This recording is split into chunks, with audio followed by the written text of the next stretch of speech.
মহাসচিব সাহেব ওনার বক্তব্যে একটি বলেছেন যে আম্মা অসুস্থ হওয়ার আগে সর্বশেষ যেই অনুষ্ঠানটিতে উনি গিয়েছিলেন 21 তারিখে, আহ সেখান থেকে আসার পরে উনি অসুস্থ হয়েছেন। আর্মিতে যে উনি গিয়েছিলেন, অসুস্থ হয়েছেন, সেটা হচ্ছে আহ, ভিন্ন প্রেক্ষাপট। কিন্তু উনি যে অনুষ্ঠানটি গিয়েছিলেন যাবার আগেও কিন্তু উনি একটু অসুস্থ ছিলেন। ওনাকে ডাক্তাররা কয়েকবার বলেছিলেন যে ম্যাডাম, মনে হয় না গেলে বোধহয় ভালো হয়।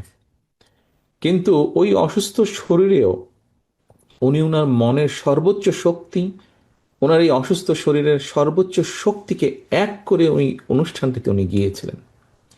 এবং উনি যখন অনুষ্ঠান থেকে ফিরে আসেন, তারপরে আমাদের সাথে কথা হয়েছিল।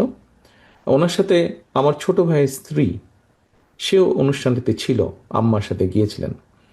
আহ, ওর কাছে যেটা শুনেছি, ও যখন কথা প্রসঙ্গে আমরা যখন রাতে গল্প করছিলাম সবাই, এরকম জুমে আমরা যখন কথা বলছিলাম, তখন আমার ছোট ভাই স্ত্রী স্মৃতি বলছিল যে আম্মা অনুষ্ঠানে যাওয়ার সময়, মানে যতক্ষণ উনি ওখানে ছিলেন এবং উনি ফিরে আসার পরে, আহ, মানসিকভাবে উনি এতটা বুস্ট আপ ছিলেন, মানে ওনার মনেই হচ্ছিল না যে উনি অসুস্থ একজন মানুষ। সো এই কথাটা দিয়ে আমার মনে হয় আর বোধহয় বুঝতে কারো বাকি থাকে না যে আপনাদের সাথে, আপনি সার্ভিসে অথবা রিটায়ার যে অবস্থায় থাকুন, আপনাদের সাথে জিয়া ফ্যামিলির বোধহয় সম্পর্কটা কি। আমি এই পুরো বিষয়টা, এই ছোট্ট ঘটনা দিয়ে বিষয়টি বোঝানোর আপনাদের সামনে চেষ্টা করলাম, তুলে ধরলাম। এবং আমি বিশ্বাস করি এবং আমি বিশ্বাস করি যে এই ঘটনার মাধ্যমে আপনারা বুঝতে পেরেছেন, যারা এই ঘরে আছেন, যারা আপনাদের থেকে শুনবেন, অথবা অনলাইনে যারা দেখছেন, সবাই বোধহয় বিষয়টি বুঝতে পারবেন উনি কতটা, আহ, মানে ওনার মনটা কোন জায়গায়, মনটা কোথায় ওনার আছে, উনি কিভাবে দেখেন পুরো ডিফেন্সকে, বাংলাদেশের, সেটি আর্মি হোক, নেভি হোক, এয়ারফোর্স হোক, পুরো ডিফেন্সটাকে উনি কিভাবে দেখেন। একদিন এটারই পার্ট ছিলেন উনি। এনিওয়ে আমরাও এটারই পার্ট ছিলাম। কাজেই এখানে মেজর রেজা যেটা বলেছেন, অথবা মেজর আহ, মান্নান খুব সম্ভব উনি যেটা বলেছেন যে অল্প কিছু মানুষের কিছু ঘটনার জন্য আমি যাতে না বলবো যে এই ধারণাটি সম্পূর্ণভাবে ভ্রান্ত, সম্পূর্ণভাবে এটি ভ্রান্ত। আমার মনের মধ্যে এরকম কিছুই নেই, আমার মনের মধ্যে এরকম কিছুই নেই। কাজে এইটি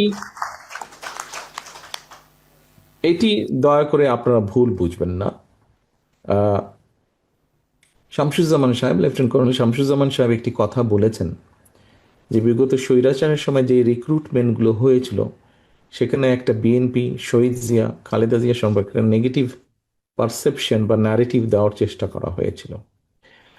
মেজর রেজা বা মেজর মান্নান যেটা বলেছেন, যে ভ্রান্ত ধারণা সামান্য কিছু মানুষের, এরকমই একটা ধারণা স্বৈরাচার তৈরি করেছিল একটা দূরত্ব তৈরি করার জন্য।